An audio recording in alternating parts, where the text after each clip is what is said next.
হযরতে আবু হুরায়রা রাদিয়াল্লাহু তাআলা আনহু থেকে বর্ণিত, রাসূল করিম সাল্লাল্লাহু আলাইহি ওয়াসাল্লাম ইরশাদ করেছেন, একজন মহিলা একটি বিড়ালের কারণে জাহান্নামে যায়।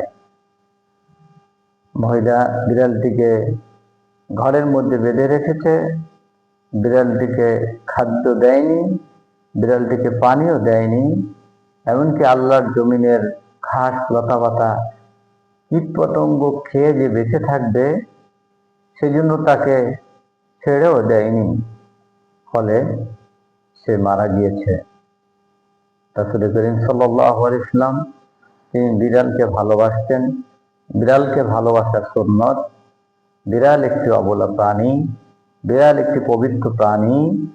এই প্রাণীটিকে পুষেছে ঠিকই, কিন্তু তাকে কষ্ট দিয়েছে, খাবার দেয়নি, পানীয় দেয়নি। সে কারণেই মহিলা জাহান্নামী হয়ে গিয়েছে। নাউযুবিল্লাহি মিন যালিক। আমরাও অনেকে আছি দিনদার, ইমানদার, মুমিন মুমিনা নিজেদেরকে দাবি করি, অথচ এই সমস্ত অবলা প্রাণীদের সাথে আমরা দুর্ব্যবহার করি, তাদেরকে কষ্ট দিই, তাদেরকে ঘরে ঘরে ঢুকলে তাদেরকে মারপিট করি, তাদেরকে আঘাত করি। এটা এটা এই কষ্টের কারণে আল্লাহ তাআলাও তিনি সহ্য করতে পারেন না। এই বিড়ালটাকে কষ্ট দেওয়ার কারণে আল্লাহ তাআলা তিনি সহ্য করতে পারেন না, কারণ বিড়ালটিও তো আল্লাহর সৃষ্টি এক মাখলুক।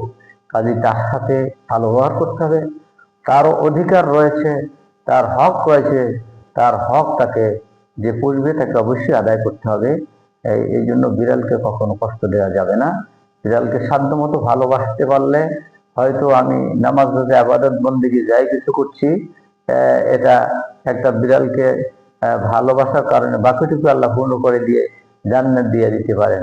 আর এই নামাজ রোজা ইবাদত বন্দেগী সবই করেছি, কিন্তু একটা আল্লাহর সৃষ্টি অবলা প্রাণীকে কষ্ট দিয়েছি, এই কষ্ট দেওয়ার কারণে আপনি আমিও জাহান্নামী হয়ে যেতে পারি। তা আসুন অবলা প্রাণীদেরকে আমরা ভালোবাসবো, তাদেরকে আদর করব, তাদেরকে সাধ্যমতো ভালো খাবার দেওয়ার চেষ্টা করব। আল্লাহ আমাদেরকে সেই তৌফিক দান করুন। আমিন।